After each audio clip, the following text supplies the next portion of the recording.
नमस्कार दोस्तों, आप देख रहे हैं हमारा चैनल लेन देन न्यूज़ और मैं हूं आपका दोस्त दिनेश महेश्वरी।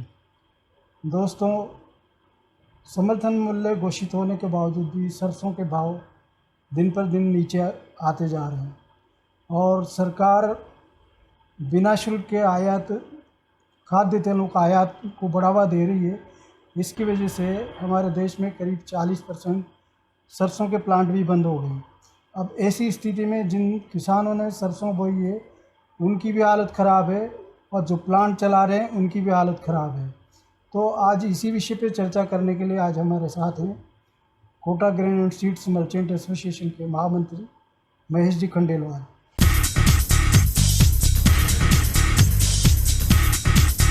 महेश जी नमस्कार। नमस्कार साहब।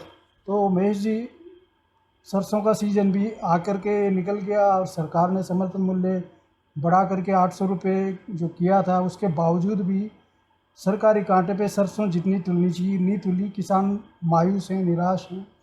ऐसी स्थिति में आप मंडी को और किसानों को किस नज़रिए से देखते हैं?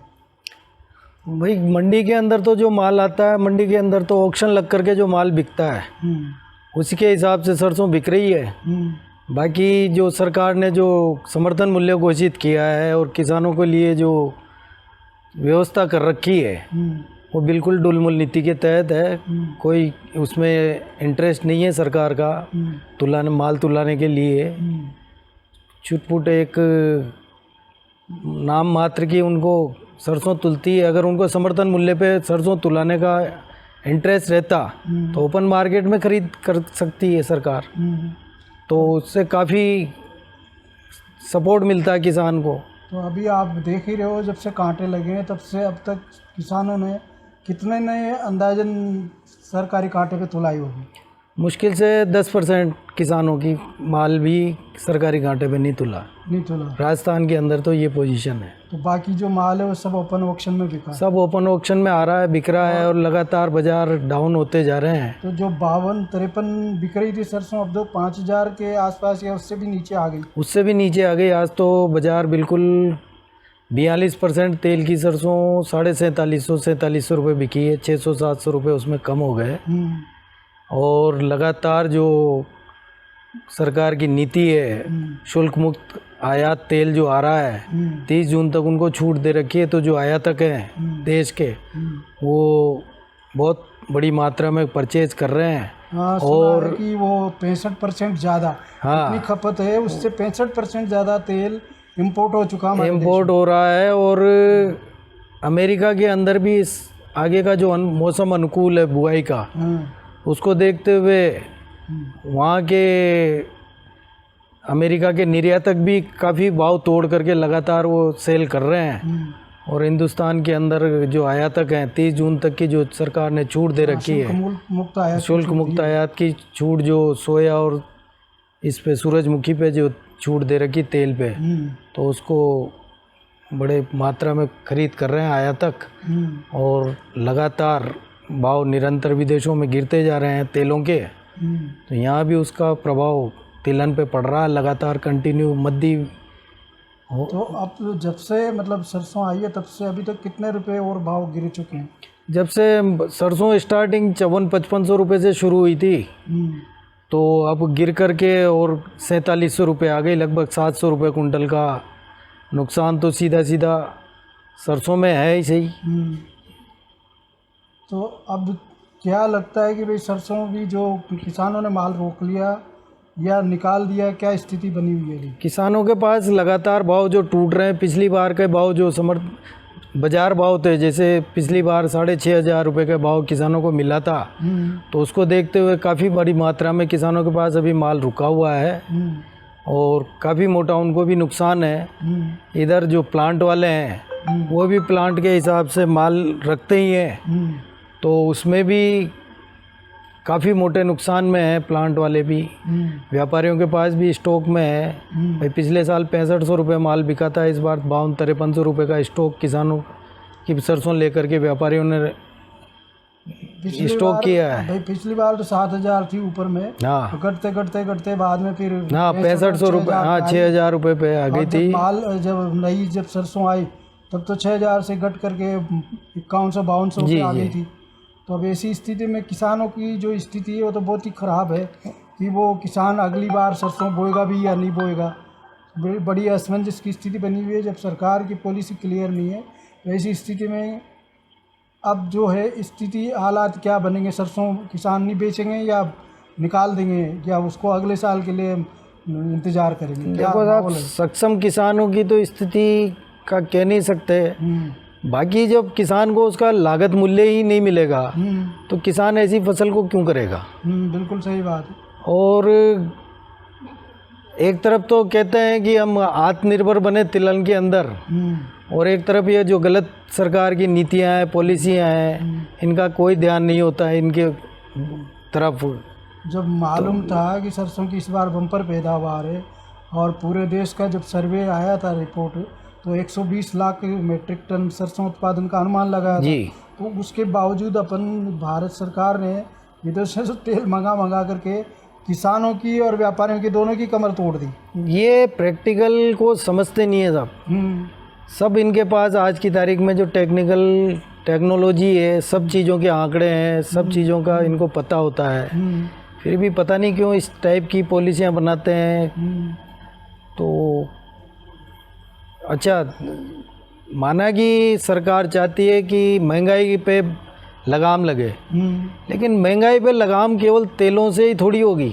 आज डीजल पेट्रोल देखिए आप, इतना फॉरेन इतना सस्ता हो गया, उन पे एक मतलब जरा सा भी इन्होंने कोई कम नहीं किया। साल भर में 1 रुपया भी कम 1 रुपया भी कम नहीं किया।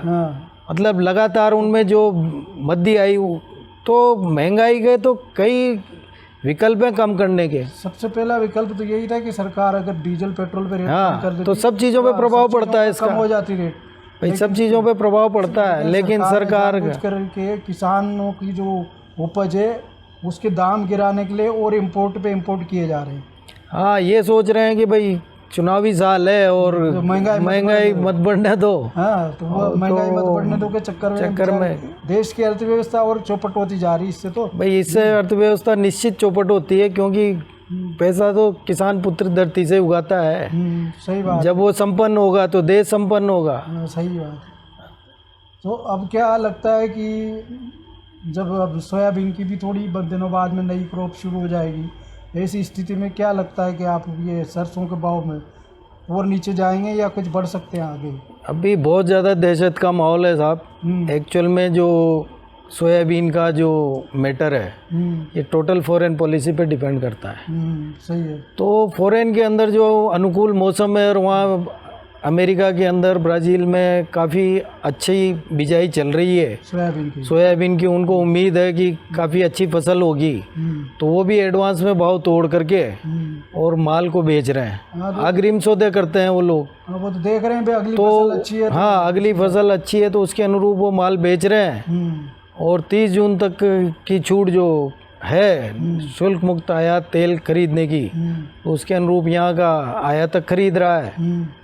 तो आगे की भविष्य का भी इसमें तेजी की कहीं कोई संभावना दिख नहीं रही साहब। अगले 1-2 महीने तक। हाँ, महीनों का कुछ नहीं कह सकते। अब तो भविष्य 2023 तो ऐसे ही जाएगा। हाँ, भविष्य जो है अब आगे का मानसून पे डिपेंड करता है। यदि मानसून के साथ ही कोई अनहोनी हो गई तो ही कोई संभावना दिखती बाजार सुधार होने की, वरना मतलब सब तरीके से हताश हो चुका है किसान भी, व्यापारी भी और प्लांट वाले भी। तो अब जैसे DOC एक्सपोर्ट से ही मतलब जो सोयाबीन प्लांट है उनके खर्चे निकलते हैं, तो उसकी एक्सपोर्ट की क्या स्थिति है इसका? एक्सपोर्ट तो DOC का पिछले साल से अच्छा रहा है, लेकिन भाव जो है वो प्रॉपर मिल नहीं रहे। लगातार बाजार जो टूट रहे हैं तेलों के DOC के, तो उस वजह से मतलब DOC के भाव बढ़े हैं तो सोयाबीन के भाव बढ़े। हाँ, सोयाबीन में 80% DOC निकलती है, 20% तेल निकलता है। तो जहाँ तक कुछ लोग तो कहते हैं कि सोयाबीन में तेल निकलता ही नहीं है, तो पाम ऑयल से ही भरपूर पूर्ति कर लेते हैं। नहीं, इसमें 18 से 20% तेल होता है सोयाबीन में। तो 20% तेल निकलता है और 80% इसमें DOC निकलती है। तो DOC पे एक्सपोर्ट अच्छा रहने से, इसी की वजह से ये अभी भाव इसमें ज़्यादा मद्दी नहीं आई, लेकिन अब ज़्यादा मद्दी की ओर अग्रसर हो गई है। भाई भाव तो इसके भी पहले 5500 के आसपास चल रहे थे, जी। और ये 5500 से घट के 5000 रुपये। हाँ, 5500 से घट करके आज 5150 रुपये ऊपर में बाजार रहे हैं। 500 रुपये करीब 500 रुपये कुंटल इसमें भी निकल गए। तो सोयाबीन उत्पादक किसानों को भी इस बार नुकसान ही है। सोयाबीन उत्पादक किसानों को नुकसान है, और आगे भी वो बाजार देख करके ही इसका बुआई का उसी हिसाब से बुआई करेगा। हाँ सही बात है, अगर भाव ही नहीं मिलेंगे तो क्यों बुआई करेगा। जैसे कि एक बार चने का भाव 10,000 रुपये क्विंटल पहुंच गया था, तो उस साल किसानों ने चना बोई थी, है ना। सोयाबीन जो है 10,000 के आसपास चल गई थी, तो लोगों ने उस साल सोयाबीन कर दी। किसान को तो सोचता है ना कि साहब मुनाफा किस में होगा, तो उसी के अनुरूप फसल को बुआई करता है किसान। सही तो बात है। ऐसे ही एक साल में लहसुन के भाव 150 रुपये किलो तक थे, तो उस साल उन्होंने लहसुन पैदा कर दी। फिर अगले साल 2 रुपये 5 रुपये किलो में मजबूरी में बेचना पड़ा। जी, पिछले साल की बात है ये। पिछले साल लहसुन का स्थिति बड़ी ख़राब थी, तो लहसुन की बुआई उन्होंने बिल्कुल घटा करके 30% कर दी।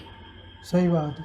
तो सरसों और सोयाबीन में फ़िलहाल अभी जून तक तो कोई अपन तेज़ी की उम्मीद नहीं लगा सकते। हाँ, 30 जून तक तो साहब सरकार ने इनको जो छूट दे रखी है, जून तक तो जो है तो आया तक उसका लाभ उठा करके और उसका स्टॉक कर रहे हैं।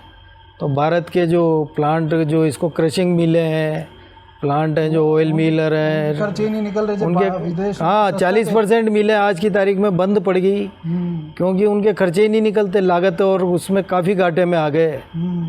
तो कैसे यूनिटें चलेंगी, कैसे उद्योग चलेंगे? मतलब इस व्यापारी और उद्योगपतियों के लिए तो कोई पॉलिसी नहीं। सरकार यही चाहती है कि ये तो बस पैसे वाले हैं। पर जब आप सोने का अंडा देने वाले मुर्गी को ये हलाल कर दोगे, तो फिर वो अंडा कहाँ से मिलेगा? हाँ, तो ये व्यापारियों से ही तो कमा रहे हो आप। टैक्स तो गवर्नमेंट को व्यापारियों से ही मिल रहा है भाई। नहीं, सरकार तो सोचती है सब हम करते हैं, व्यापारी और ये कुछ नहीं करते। अब सरकार को टैक्स ही नहीं जाएगा तो सरकार के खर्चे कहाँ से निकलेंगे? निकाल रहे हैं ना, डीजल पेट्रोल में बढ़ा देंगे, फिर किसी भी चीज़ में। अब उनको क्या है कि दूसरे ऐसे विकल्प उन्होंने तलाश लिए साहब, कि उनको GST है आज, तो उससे काफ़ी मोटा रेवेन्यू उनको जनरेट होने लग गया। डीजल पेट्रोल पे जो मार्जिन मिल रहा है, उसकी वजह से उनको काफ़ी मोटी कमाई हो रही है। और अब सरकार ने जो नारा दिया था कि 2022 में किसानों की आमदनी डबल कर देंगे, यहाँ तो किसानों की आमदनी आधी हो गई। अब ये तो विचार करे साहब, किसान विचार करेगा, सरकार विचार करे, क्या किया जाए। तो सही बात है। सही बात है। तो कुल मिला के फ़िलहाल स्थिति अच्छी नहीं है, न किसानों के लिए और न प्लांटों के लिए। अगर प्लांट चलेंगे तो किसानों को भाव मिलेंगे, नहीं तो कहाँ से भाव मिलेंगे? बिल्कुल सत्य बात है साहब ये। तो दोस्तों, ये थी सरसों और सोयाबीन की मिली जुली जानकारी। अगर आपको ये वीडियो अच्छा लगा हो तो लाइक कीजिए, शेयर कीजिए, साथ ही हमारे चैनल को सब्सक्राइब कीजिए। धन्यवाद। नमस्कार।